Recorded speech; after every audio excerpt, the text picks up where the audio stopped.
Amen, amen. It's a great song, amen. And actually, ngayon ay birthday po ni Sir Maki. And ngayon ay birthday niya and it's always a great blessing na dyan po siya sa ministry. Tayo nga tayo, as we all stand up, before we read the, nasa na yun? Let's sing happy birthday. Nandiyan po ba siya? Let's sing happy birthday po. And sino mo may birthday? Si Ma'am Grace, birthday din ni Ma'am Grace. Nandiyan po ba sila sa Ma'am Grace? Yan, si 21 ka rin marayo. Si Brother Ripe, marami may birthday dito ng, ayan, si Ma'am Grace. Ando doon din si Ma'am Grace. Meron ba may July 21 dito? Pakitaas ng kamay. Meron sa ayun, Sir Cyrus. Amen, amen. Meron ba? Meron ba birthday? Okay, mula naman yung birthday ngayon. Awitan po natin sinabi sino ba? Saan? Proverbs. Sir Graymond, nasaan? Wala dito? Anastas? Ito pala sa harap. Alright, amen. Awitan natin sila. Happy birthday, go. Happy birthday to you. Happy birthday to you. Happy birthday, happy birthday. Happy birthday to you. Amen. Napakaganda na nataon yung birthday mo sa araw ng Panginoon. Amen. All right. Again, let's continue with our preaching time, and I believe that God has something for us this morning that will always be a great blessing to all of us. Psalm 147, verse 5. Open our Bibles, please, in the book of Psalms 147, verse number 5. Very important passage. Napakaganda po ng talata po na ito. Maganda po ito na ating pong pagbulay-bulayan ngayong umaga.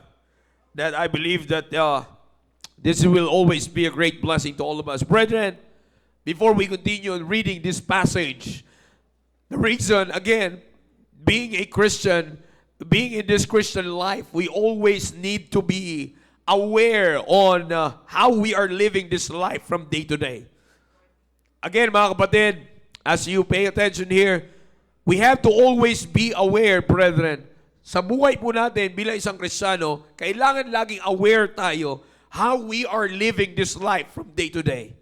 You know why? Because our life is an evidence who God is.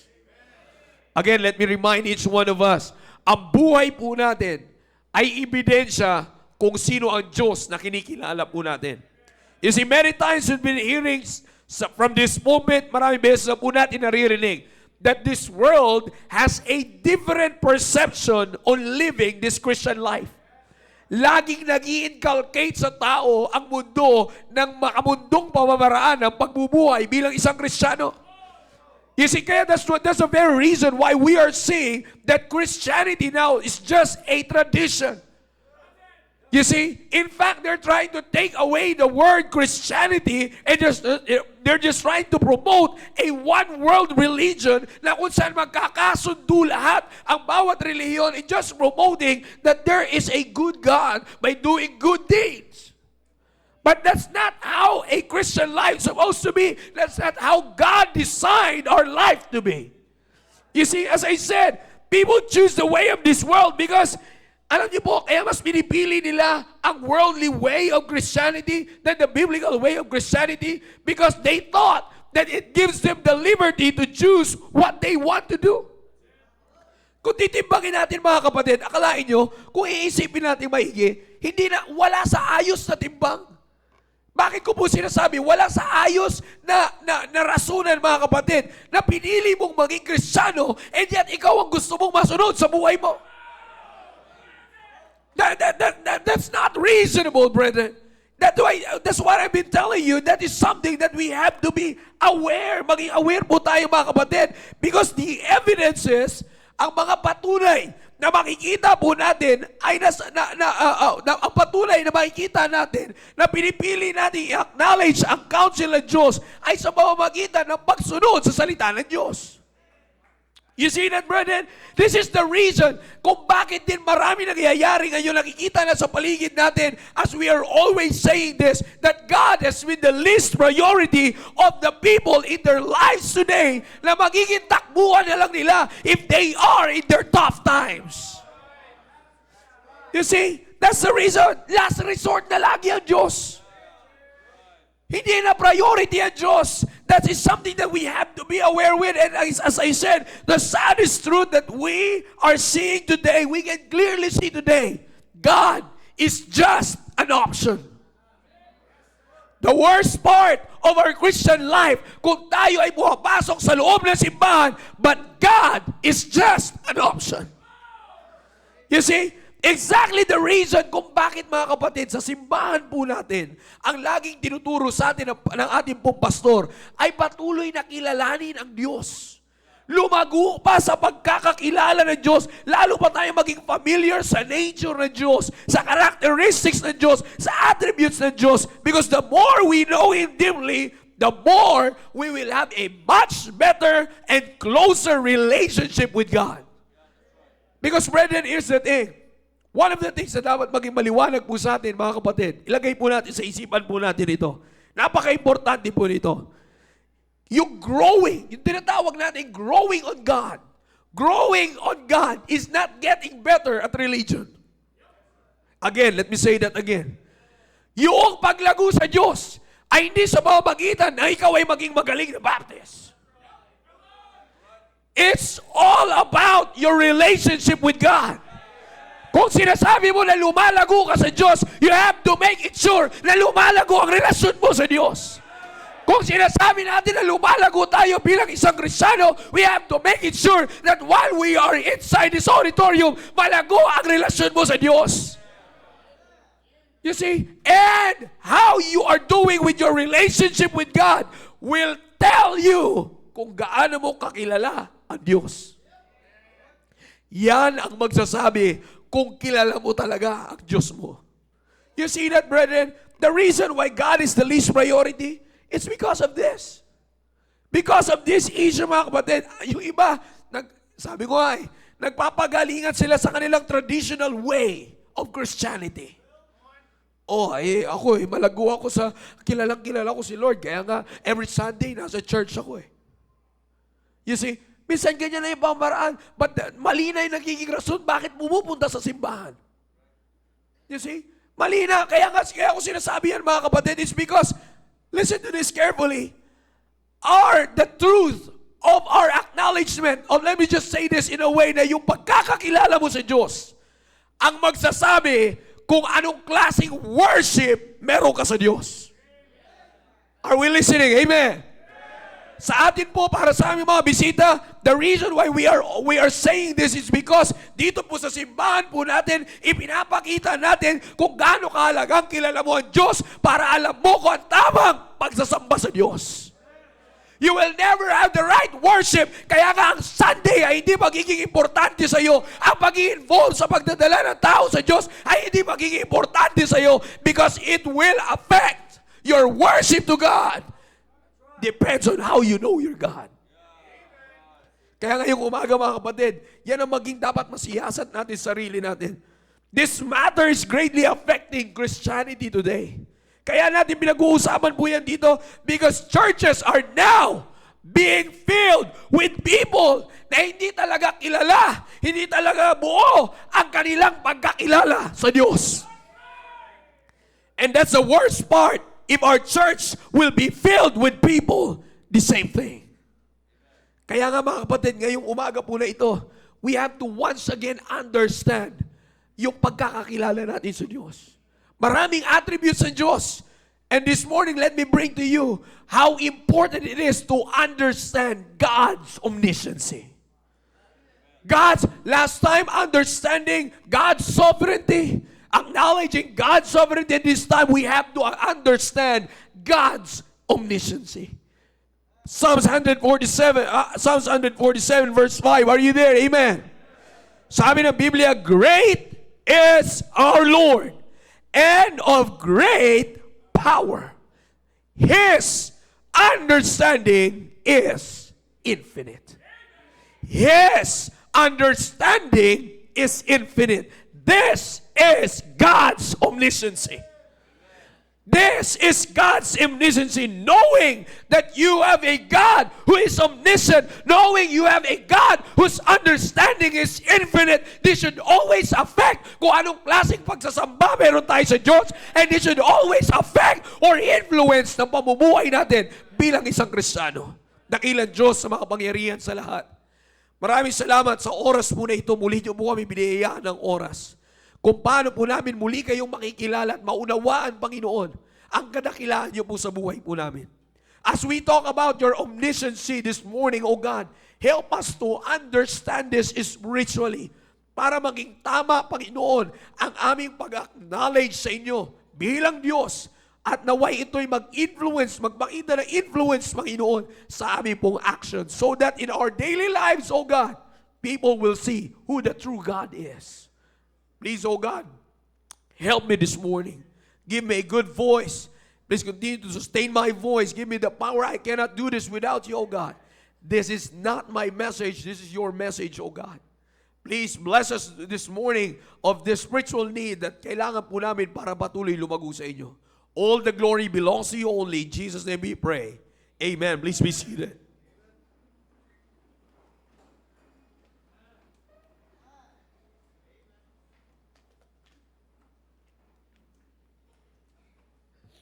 Understanding God's omnisciency. Brethren, people think, ang naiisip po ng tao ngayon, at biblical Christian life seems to be hard. Napakahirap naman kasi sumunod sa sinasabi niyong biblical Christian life. Parang nakakulong ka palagi. You see, that's a thought, that's a thinking na meron na maraming tao na nakikita lang natin pag sumunod tayo sa sinasabi ng biblical Christian life is that ang taas ng standard. You see, ang taas ng standard, grabe na naman kasing tigas ng mga prinsipyo nyo, hindi makatao. That's reality. Brethren, that's reality. Ganyan ang tingin. Because biblical Christianity sinasabi, kaya nga sinasabi ko po sa inyo, makikita nyo po yung mga actors and actresses living in blasphemy, they will say, kilala ko si Lord. They can even assume na they can even proclaim, they can even claim and proclaim na masaya sa kanila ang Diyos. Even living in their lives of blasphemy. You see that? Na kaya ko po sinasabi sa inyo yan, it's because that's how the world promotes Christianity. But how the Bible teaches us Christianity, it will give us the difference. You see, kaya ko po pinapakita sa inyo ito mga kapatid, because the Christian life is not meant to be lived ecumenically, but it is meant to live separately. You see that? Kaya tingnan niyo po nangyayari mga kapatid. If we're going to understand this clearly, mismong sa sarili natin, tayo po makakapagsiyasan kung paano natin pinapamuhay ang buhay Kristiyano.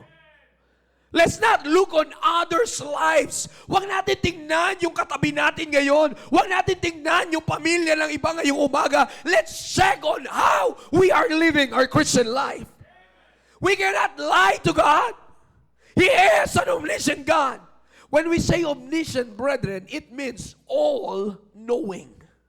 When we talk about God's omnisciency, it's about Him understanding that He knows all things. Dapat maging maliwanag po sa atin ito mga kapatid. It's because if it's clear to us, then we will be reminded that it should always affect how we handle our life situations. Sabi ko nga po sa inyo mga kapatid, kung talagang kilala natin ang Diyos, dapat magre-reflect ito sa buhay po natin. Our life is an evidence of who God is. Our life is the evidence of who God is. Hello, sound. Hindi natin pwedeng, if you can turn me up, sir. Hindi natin pwedeng sabihin, lang basta-basta, na kilala natin ang Diyos. And then when people take a look at our lives, wala namang iba sa atin eh. Naunawaan niyo po ba yung pinag-uusapan natin? Mapa-young people, mapa-adults this morning. You see, let's talk about worship. When we talk about worship, ang pagtinignan ng buhay ng tao yung buhay natin, anong pinagkaiba? Nagsisimba ka ng linggo, nagsisimba rin naman ako. You see, nananalangin ka, nagdadasal ako. You see? Lagi kang may dala ng Biblia mo. Nagnunubena ako. You see? Marami pa yan. Marami tayong makikita, mga kapatid, which in fact, sabi ko nga sa inyo, we cannot take away that truth, brethren, na most of our Christian living today is already affected. Kaya hindi na ngayon nakikita ng mundo ang totoong Diyos sa buhay ng tao. Because what's the difference? As I said, Christian life, it ought not to be lived ecumenically, but it has to be lived separately. Kaya nga, mga kapatid, sabi ng Panginoon Jesucristo, I will build my church. You know why? It's because marami ng assembly ang lumabas eh. And then yung Pharisees, nandiyan yung Sadducees, their time, hindi na siya even his own people does not accept him. That's why ano sabi niya, okay, ayaw niyo akong tanggapin, dyan muna kayo, I will build my church. Bakit? Kasi alam ng Diyos na yung kanyang simbahan ought to live differently. That's how a Christian life ought to be. And brethren, mangyayari lamang po yan kung kilala mo ang Diyos mo. As I said, brethren, understanding God's omnisciency, this will help us live our Christian lives differently and biblically. Because in the Bible, makikita po natin kung paanong ipinopromote ang omnisciency ng Diyos. In the Bible, we can see clearly how God's omnisciency is being declared. Let's take a look. All of these passages na ibibigay ko sa inyo, all are familiar passages. Proverbs chapter 14 verse 12 and Proverbs chapter 16 verse 25. Before I go to other passages, itong dalawa po na ito, very familiar po ito. Let us go there. Familiar ito sa inyo. This doesn't talk yet about the omnisciency of God. But again, makikita po natin in chapter 14, verse number 12. You see, makikita po natin dito first, in verse number 12, there is a way which seemeth right unto a man, but the end thereof are the ways of death. In the other passage in 16:25, there is a way that seemeth right. So makikita natin sa dalawang talata ito, halos parehas, pero magkaiba po ng implikasyon. Sa una, which, sa pangalawa, that. Yung sa una, maaaring, siguro ito yung siguro ito yung, ito yung mas maayos. There is a way which pa lang. Pero sa Proverbs chapter 16, that na. Sinigurado na at pinili niya na, tinundukan niya na, ito na yung maayos. But both are what? Ano nasa dulo? Ways of death. You see, you know why? Because our perception on living this life is too little. Napakaliit lang ng pangunawa natin sa buhay na ito, mga kapatid. Hindi tayo pwede mag-alam-alaman. Hindi tayo pwede magtali-talinuhan sa buhay Kristiyano po natin. Why? As I'm always saying, this is not our life. This is God's life. We do not own this life, brethren. This is God's. Siya ang may kaisipan ng buhay na ito.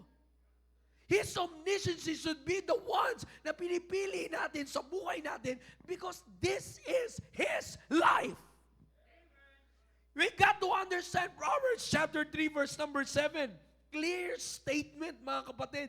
Gustong-gusto ko itong talata na ito eh. Sampal ito eh. Bakit? May kita po natin sa Proverbs chapter 3 verse 7. If you're following, maliwanag ang sabi ng Biblia. Let's read it all together. Ang sabi ng Bible, be not what? In thine own, you see that? Be not wise in your own eyes. Tayong tao, namumuhay lang tayo ayon sa nakikita natin, akala mo okay to. Okay ako maging Kristiyano, okay naman yung buhay ko eh. Kahit na compromise na yung buhay mo, sa tingin natin, okay pa rin. Bakit? Kasi nakaupo tayo ngayon sa loob ng simbahan eh. You see, nakaupo tayo ngayon sa loob ng simbahan, that's why we thought, banal pa ako. Kala natin ganon. Because that is in our own eyes. Pero sabi ng Bible, be not wise in your own eyes. You know why? Because we don't know all things.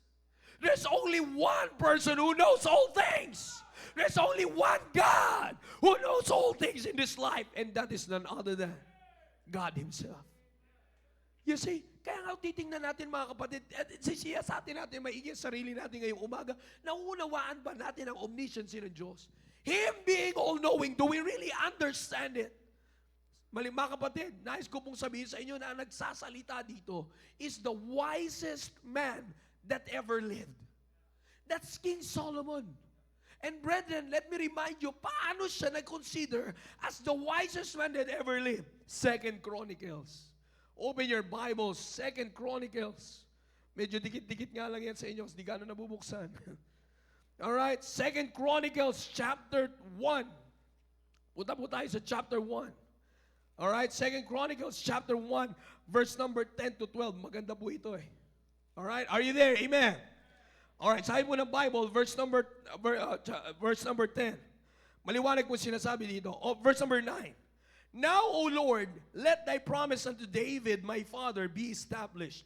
For thou hast made me king over people like the dust of the earth in multitude. Now, I want you to notice verse 10 down to verse number 12. Give me now wisdom and knowledge, that I may go out and come in before this people. For who can judge this thy people that is so great?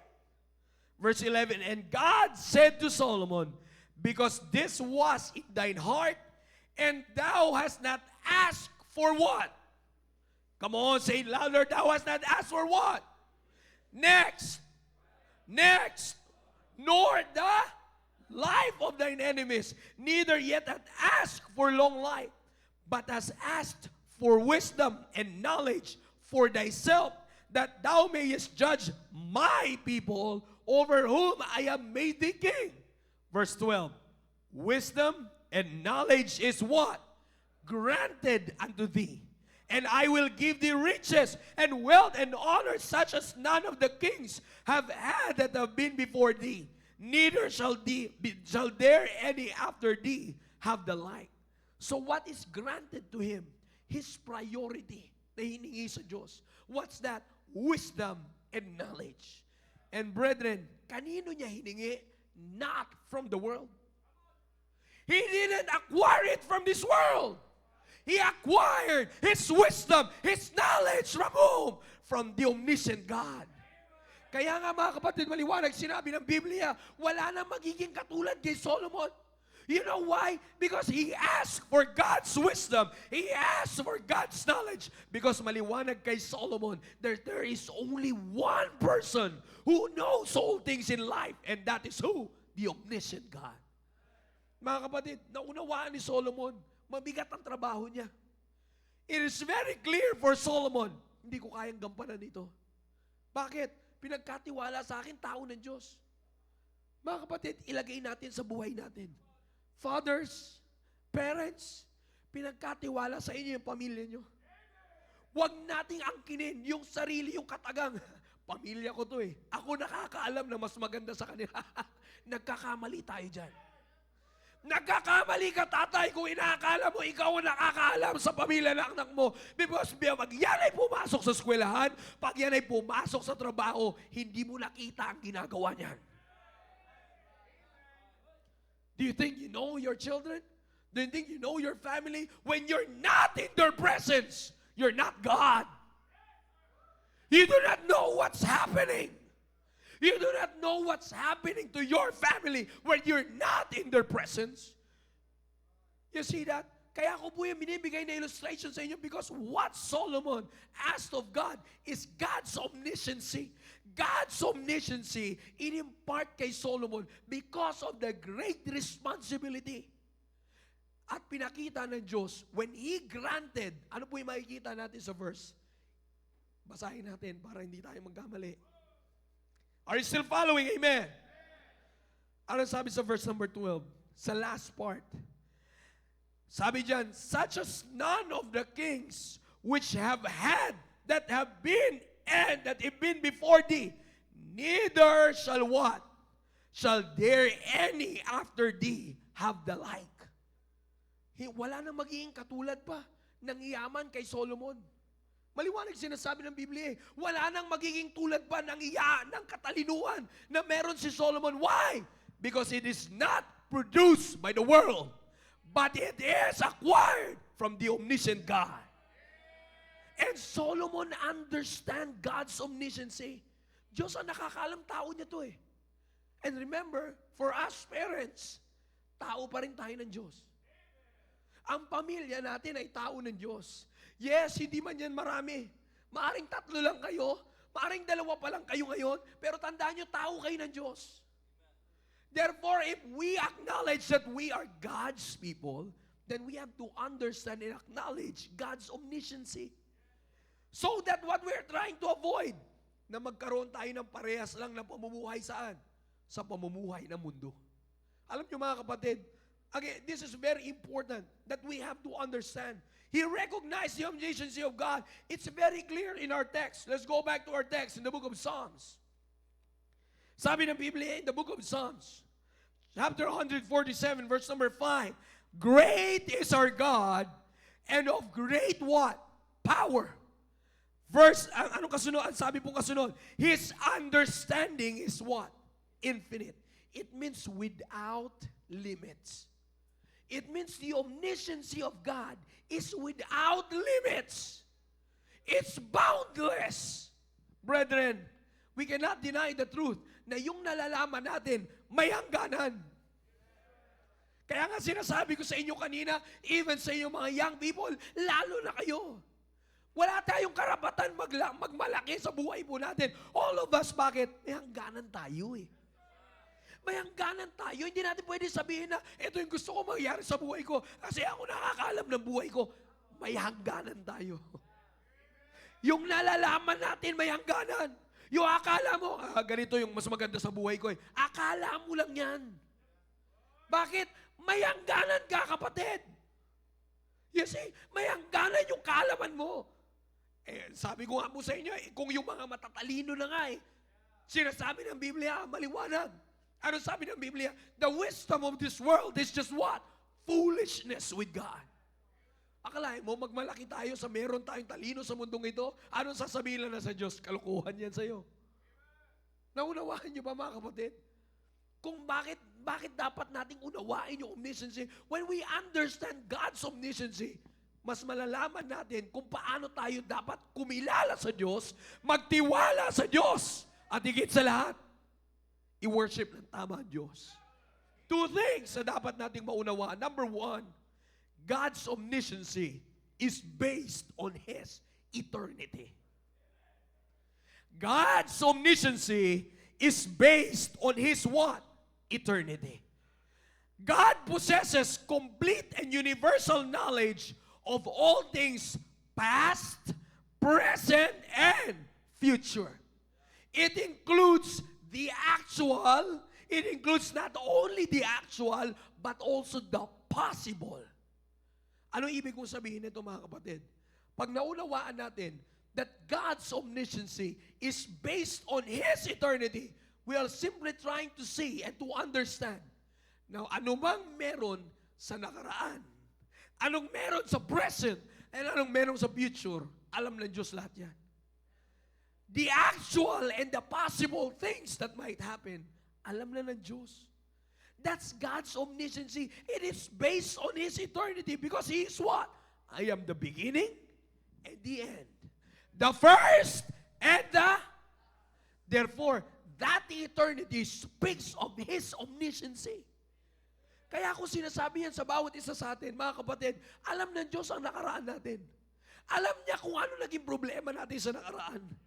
Alam niya kung anong pangkasalukuyang nangyayari at mangyayari pa sa atin. Alam ng Diyos lahat yan. That's how omniscient God is. You see, hindi pa nga, sabi ko sa inyo mga kapatid, hindi pa natin alam kung ano mangyayari. Alam na ng Diyos. This my son, alam ko naman yan. And familiar naman sa akin yan. But my question is this. If that phrase is familiar to you, then why you do not trust God with your life? Madali lang tulugan yung mensaheng akala mo, alam mo na. Pero sinasabi ko sa inyo mga kapatid, hindi mo alam ang future mo. Young people, hindi nyo alam ang future nyo. Huwag kayong sumandal sa magulang ninyo. Hindi mo alam kung matino ka bukas. Pero alam ng Diyos kung may kalukuhan ka bukas. Minsan ito familiar na sa atin. God knows the present, the past, the present, the future. But the question is, if you understand God's omnisciency based on His eternity, then bakit up until this time, marami po sa ating mga Kristiyano, hindi natin kaya pagkatiwalaan ng Diyos.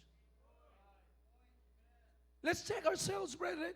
Sabi ko nga sa inyo mga kapatid, alam ko naman yan. Of course, Diyos yan. He's the beginning, He's the end, the first and the last. Matagal ko na naririnig yan sa pulpit. But my question is, bakit hindi ka makapagtiwala sa Diyos? You see, why is it that most of the time, sabi ko sa inyo, it affects the worship. If you do understand God's omnisciency, then why are the others not inside the auditorium this morning? Why are some Christians not going back in the service in the afternoon? Bakit? Baka sumobra ka sa langit eh. Maigi nang sumobra kaysa kumulang. Sumobra ka man, babagsak ka pa rin doon. Eh kung kumulang ka, hindi ka na umabot, babagsak ka pa doon. Mindset pa. You see? Nakiisipin nyo mga kapatid, we have to understand, do we really understand God's omnisciency? Because if you do know that He knows the past, He knows the present, He knows the future, then why not trust Him? Alam mo, kaya hindi ako makapagbigay kasi maganda naman talaga yung mga lessons about giving. Pero ito lang kasi, hindi ko alam kung ano nakakainin. Hindi mo alam, pero alam na Diyos. Alam mo kasi, brother, ito lang talaga yung kinabubuhay namin. Totoo naman yan. Maring totoo naman yan. Pero let me remind you, accessory lang ng Diyos yan para mabuhay kayo. Para mabuhay tayong tao, accessory niya lang yung pagkain. Para maging mukha tayong maayos, accessory niya lang yung gamit. Accessory lang yan na ginagamit ng Diyos na alam niyang kailangan natin nung past. Kailangan mo ngayong present, kakailanganin mo ng future. All you need is to understand God's omnisciency para pagkatiwalaan mo siya sa buhay niyo. Sabi ko nga sa inyo mga kapatid, we have to remind. You see, here are the things, illustrations, that we once again have to understand. Baka nakakalimot tayo sa omnisciency ng Diyos. In Psalm 100, in Proverbs chapter 15, verse 3, He sees all things. Maliwanag sinasabi ng Biblia, He sees all things. In Psalm 147, verse number 4, ano sabi ng Biblia dyan? He knows all things. You see, you can check that later on. And when it comes to mankind, mga kapatid, Psalm 139, verse 2, maliwanag dyan, He knows our thoughts. In Psalm 139, verse 4, He knows our words. Sasabihin mo pa lang, alam na ng Diyos.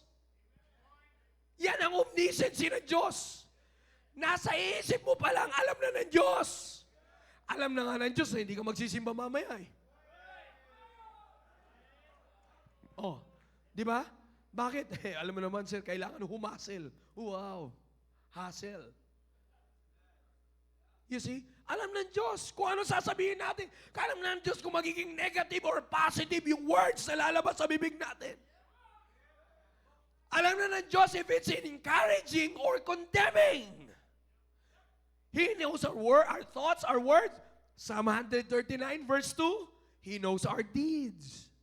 In Exodus chapter 3, verse 7, He knows our sorrows. In Matthew chapter 6, verse 32, He knows our needs. You see, Psalm 103, verse 14, He knows our frailties. And in Psalm 69, verse 5, even God knows our foolishness. And brethren, kaya ganyan ang Diyos, because in John chapter 10, verse 14, He knows His own. And Acts 15 verse 8, yan yung sinasabi ko sa inyo kanina, that He knows the past, He knows the present, He knows the future, and that's the omnisciency of God that we need to understand para patuloy pa tayong lumakad na maayos sa buhay natin bilang isang Kristiyano. Patuloy na ipagkatiwala natin ang buhay natin sa Diyos.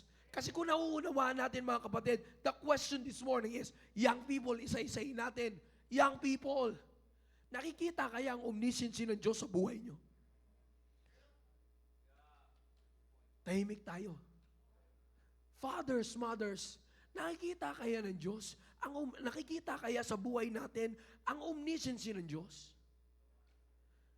Kasi mga kapatid ko, ang nakikita sa atin ng kapitbahay nyo ay yung pag-aalala nyo. At naririnig ba kayo nagsasabi, alam mo, hindi ko nga alam kung paano pa kami, ano magiging trabaho, anong pwede pa namin pagkakitaan. Pag yan ang naririnig sa inyo ng kapitbahay, ng mga taong nakapaligid sa atin, mga kapatid, maaaring hindi natin alam, para saan kaya yung pagsisimba nito? We might not hearing them say it, but there will always be a question. Kala ko ba may Diyos to? Bakit alala ng alala? Alala ng alala, palala ng palala. Nasaan yung Diyos niya? Nakikita ko naman Sunday, sama-sama sila sa church. Bakit kaya parang walang Diyos? Sabi ko nga kung nasa business world ka at mas pinagpapala yung business na walang kinikilalang Diyos, tapos yung sa'yo, inaalala mo, dahil yung business mo ay parang hindi pinangungunahan ng Diyos. Naunawaan mo yung omniscience ng Diyos? Minsan tahimik tayo because alam natin yung katotohanan Alam natin sa sarili natin Alam natin sa sarili natin alam natin yung pamumuhay natin. And we know the guilt that we have, brethren. Na hindi nakikita ang omniscience ng Diyos sa buhay natin. Maaring sabihin natin, madali nyo nasasabi yan kasi nandito na kayo. Then, join me. If you want, join me. Kung sinasabi niya, madali sabihin niya kasi nandiyan kayo sa ganyang posisyon, join me. Sama kayo sa amin. Kung gusto nyo, akala nyo, excuse ito, hindi. Sama kayo sa amin. At papakita rin namin sa inyo that we're just trying to live understanding God's omniscience para pagkatiwala ang buhay namin sa Diyos. Because we will never entrust our life with God fully if we do not understand God's omniscience. Sabi ko nga po sa inyo mga kapatid, madali tayo makahanap ng excuse. But let's try to check ourselves this morning. Do we understand? God's omniscience is based on His eternity. Yung palang kung uunawain mo, sabi nga natin, yung palang finish na. Alam mong nandoon siya sa past, alam mong nasa present siya, alam mong nasa future siya. My question is, ba't ganyan tayo mamuhay? Or paano tayo namumuhay? God's omniscience is based on His eternity. Secondly, God's omniscience is grounded. God's omniscience is the ground of His wisdom. Yung eternity ng Diyos, it talks about His knowledge. Yung kanyang kaalaman of the past, the present, and the future. When we talk about God's wisdom, it's Him knowing what to do sa kanyang nalalaman sa past, sa present, and sa future. Do we understand that, brethren? Yan yung sinasabi ni Pastor. Knowledge is knowing what to do, and wisdom is knowing how to do. Pagka may knowledge ka, yan ay pag-acquire mo ng knowledge para malaman mo kung anong dapat mong gawin. Pag we acquire wisdom, nalalaman mong, inaalam mo ngayon kung papaano gawin yung nalaman mong dapat mong gawin. Kaya nga, knowledge and wisdom goes hand in hand. Magka-partner yan dalawa. And brethren, only God knows how to use His infinite knowledge for the best possible end. And that is through His wisdom. Kaya nga yung wisdom ng Diyos ay nakabase sa Kanyang omniscience. That's why from here, makikita po natin that both knowledge and wisdom are imperfect in man, but what? Perfect and perfectly related to each other in God. Kaya nga mga kapatid, anong pinapakita ko po sa inyo ngayong umaga? If you do understand God's omniscience, makikita natin dito mga kapatid, na yung knowledge and wisdom ng Diyos is very credible. More than 100%, it's the perfection of credibility na pwede mong pagkatiwalaan ng Diyos ng buhay mo. It's the perfection of the credibility na meron kang omniscient God. When you understand the omniscient God, wala kang dapat alalahanin. Panginoon, binuhay mo ako ngayong linggo. Ang kailangan ko lang gawin, itaas ang iyong pangalan, purihin ang iyong pangalan, ipamuhay ang iyong salita. Bahala ka sa akin bukas. Wala naman po nagsimba sa inyo ngayon na kinabukasan. Namulubi agad eh. You know the truth? Hindi pa mumulubi ang pag-uulam ng noodles. Hindi pa mumulubi, sasabihin natin, ito na nga lang kinakain namin sa araw-araw. Hinahanap pa nga rin namin hanggang ngayon ng tuyo. Dilis nga lang, ginto na sa panlasa namin eh. Ano ibig ko sabihin? Hindi yun ang sinasabi nating kahirapan. And we have to accept the fact na mahihirapan lang tayo sa buhay. We will have the struggles in life if you do not live under the omnisciency of God. Bakit? Kakayod ka sarili mong kalaman eh. Limitado ka, boy. Limitado tayo.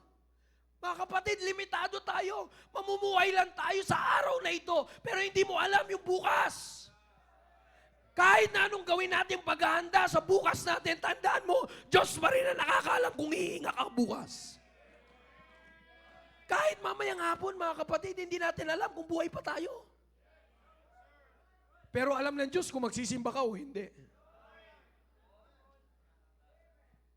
Hindi ko sinasabi yan para takutin kayo. Sinasabi ko lang yan sa inyo para magsama-sama tayo na patunayan sa mundo na pag tinignan ang buhay natin, mga kapatid, pag tinignan ang buhay natin, totoo yun Diyos ng taong yan. Yang pamilya na yan, kada linggo, kitang-kita kung ang Diyos dyan, hindi ko nakikita ng pag-aalala yan. Ganyan sila magtiwala sa Diyos. Nakikita yung pagtitiwala natin sa Diyos at nakikita ang omniscience sa Diyos sa buhay po natin. It depends sa mamumuhay natin sa araw-araw. Kaya nga the question is very clear na sinabi ko sa inyo kanina, mga kapatid. Ano yun? Pag tumingin kaya ang Diyos sa buhay sa ang mga tao sa buhay natin, sa araw-araw nating pamumuhay, nakikita kaya ang omniscience ng Diyos? Nakikita kaya? Nauuso pa naman ngayon yung mga kataga na talagang strive hard. You see, na talagang kayod sa kayod. Nasa kakakayod. Ang gaganda sana ng mga quotes, magsipag. Ang ganda, all about kasipagan. Pero sa sobrang kasipagan, nawala na yata yung Diyos. Mga kapatid, kung meron mang author ng kasipagan, Diyos pa rin. Siya yung nagsasabing no work, no eat. Siya yung nagsasabi nun, pero hindi sinabi ng Diyos na magsipag ka at kalimutan mo ako. That's stupidity. You see, mahirap magsabi na Kristiyano ako, pero hindi mo nire-recognize na alam ng Diyos yung kinabukasan mo. Kristiyano ako, simpa tayo. Hindi, kailangan ko bro, mamayang hapon, hindi na ako makapag-church kasi kailangan ko magpahinga eh. Bukas mabiyahe pa ako sa ganito, malingki pa ako sa ganito, kailangan ko mabilihin sa ganito. Namuhay ka, nagpakilala kang Kristiyano, and yet, in-excuse mo yung kapangyarihan ng Diyos sa buhay mo. Do you really understand God's omniscience? This morning, sabi ko nga po sa inyo mga kapatid, this morning, we are here. Alam ng Diyos kung makakapagsimba tayo ngayong umaga. Alam ng Diyos na kayo, kahapon pa lang alam ng Diyos, ang anak ko na yan, magsisimba yan bukas. Kahit natulog sa service. Alam ng Diyos. Alam ng Diyos, magsisimba yan bukas, magsisimba yan. Kahit na hindi siya magta-tithes and offering, pero magsisimba yan. Alam ng Diyos. Alam ko yan. Yung pamilya na yan. Alam ko yung mga anak ko na yan. Magsisimba yan. Masaya silang uupo sa auditorium bukas. Masaya silang uupo sa auditorium bukas at alam ng Diyos who's who in this church inside this auditorium this morning. God knows who's who this morning. Alam ng Diyos kung sinong negative sa mensahe na to at positive sa mensahe na to. God knows who's who. He's the omniscient God. You have to understand that God's omniscience is based on His eternity, and therefore, God's wisdom is based on His omniscience. Then the question is, why is it that up until this time, meron tayong worry? Meron tayong excuse. Meron tayong passiveness. Meron tayong negatives. Pagdating sa ginagawa ng Diyos sa buhay na, pagdating sa kayang gawin ng Diyos sa buhay natin. The worst part is if you have doubts, sa pwedeng gawin ng Diyos sa buhay mo. That's the worst part. Because what will happen, hindi na makikita ng tao na nakapaligid sa iyo na totoo ang Diyos mo. I hope you get that. Hindi na makikita ng mundo, may Diyos ba talaga yan? Simba ng simba, pero bakit parang ganito? Mismong tao ang magsasabi na, puro lang naman simba yan. Tinan mo bukas, magbabatuhan na naman kaldero yung mag-asawa na yan. Mahirap kung ganun yung pagkakakilala niyo kung biro. Simbo na simbo. Tinan mo bukas, mamaya lang, mamaya. May kita na naman natin yung misis niya, binabatukan yung asawa niya. You see that? Young people, nakikita ba ng mga kaibigan niyo sa inyo ang omnisciency ng Diyos? Kaya ko po'y sinasabi sa atin mga kapatid, it is very important that we understand God's omnisciency. This is very deep, brethren. Mukha lang itong mababaw sa pandinig natin kasi palagi yan na natin naririnig. But the question is, palagi yan pala eh. Then why are you still living as it seems na walang omnisciency ang Diyos sa buhay natin? How do we testify God's omnisciency in our life? How do we testify? The final verse that I'll be giving you is in Jude chapter 1, verse 25. Jude chapter 1, verse number 25. Are you there? Amen. Open your Bibles. This is the last verse. Sabi ng Bible, Jude chapter 1, verse 25. Are you there? Amen. Let's read it all together. Ready? Read. To the only wise God are be what? Glory and dominion and both now and amen. Hindi natin binanggit yung amen. Amen. Brethren, this is a praise to the omniscient God. To the only wise God. The only omniscient God is what? Our Savior. Mga kapatid, gusto ko lang banggitin sa inyo kasi binanggit ko to dun sa split session. Sa balikatan. Ginamit ko tong passage na ito. To the only wise God, our sino yung tinanggap natin? The wise God. The Savior whom we receive is the wise God. Therefore, the wise God is in your heart. Kaya nga dapat yung puso mo should be run by the omniscient God.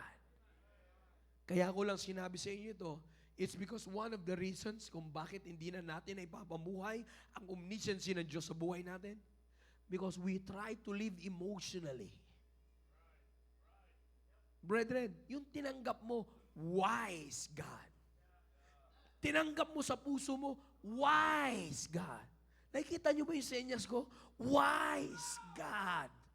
Wise God. Not an emotional God, but it's the wise God. Not the emotional one, but the omniscient one. How does your life testify of the omniscient God? To the only wise God be what? Glory and majesty, dominion and power. Ups! Does the omniscient God have dominion and power over your lives? In-accept natin, di ba? Therefore, kung tinanggap natin, the wise God should have the dominion and power over us.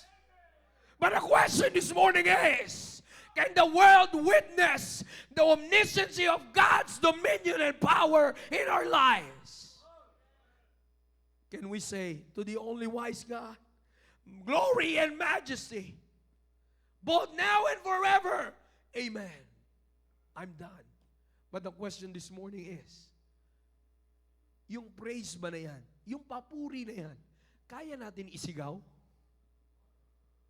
Yung praise na yan na nasa book of Jude, yung adoration of declaring to the only wise God, kaya natin i-declare yan sa labas ng simbahan. Minsan, madali lang mag-declare pag sama-sama tayo. Madali lang sumigaw ng Amen! Pag sama-sama tayo. Pero pag kayo na lang ng Diyos, to the only wise God pa rin kaya? Again, brethren, this morning, while I'm simply trying to help you this morning, to give you this morning, maunawaan natin that it is very important to live our lives understanding God's omniscience. Brethren, may boundary tayo. May limit tayo. Huwag mong ipilit ang pamamaraan mo sa buhay mo. Huwag nating ipilit ang pamamaraan natin sa buhay Kristiyano natin. Bakit? Limitado tayo. Tao lang. Madalas natin sinasabi, wala tao lang. Totoo yun. Tao nga lang Therefore, magtiwala ka sa omniscience ng Diyos. Paandarin natin ang buhay natin under the omniscience of God. And then we will be able to say at the end of the day, to the only wise God, glory and majesty, dominion and power, now and ever. Amen. We can only say that boldly, gladly, with enthusiasm, if you understand God's omniscience. Ngayong umaga, lalabas tayo ng auditorium. It's just between you and God ang nakakaalam if the world can see or if you can still testify God's omniscience in your life. Mga kapatid, dapat ginagamit tayo ng Diyos para maraming tao pa ang makakilala sa omniscience ng Diyos. Kaya nga, dapat po natin ilagay, seryosohin ang bagay po na ito. Let's not be passive about this. As I said, kayo lang dalawa ng Diyos ang nakakaalam niya. I hope the message is clear this morning. Amen. Dakilang Diyos sa mga pangyarihan sa lahat. Maraming salamat po, Panginoon, sa oras na ipinagkaloob niyo po sa amin. Salamat at muli, Panginoon. You declared unto us how important it is to understand your omniscience, O God. Yes, O God, you know our frailties. You know everything about us, O God. Kaya alam niyo po pa ngayon, sa umaga na ito, kung sino po sa amin, Panginoon, ang hindi na namumuhay understanding your omniscience, O God. Nawa, Panginoon, tulungan niyo kaming bumalik sa tamang disenyo ng pamumuhay bilang isang Kristiyano na pagkatiwalaan kayo, Panginoon, because you're the only wise God. We are limited, but you are limitless.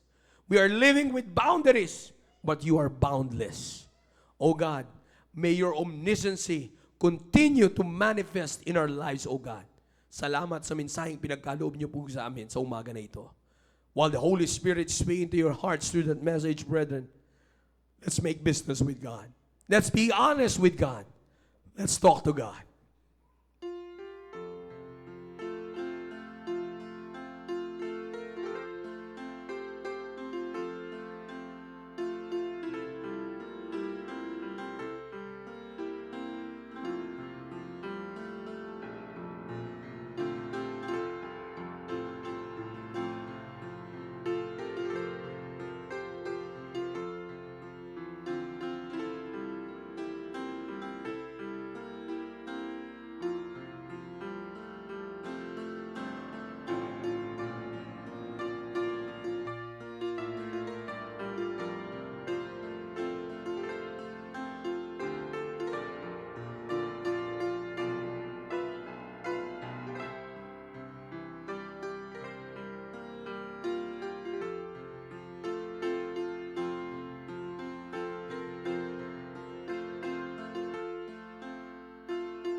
Panginoon Diyos sa mga pangyarihan sa lahat, maraming salamat po. At sa oras po na ito ay tigluptuhod yung pong sumpungan na inyo pong mga anak na ikipag-usap po sa inyo, Panginoon.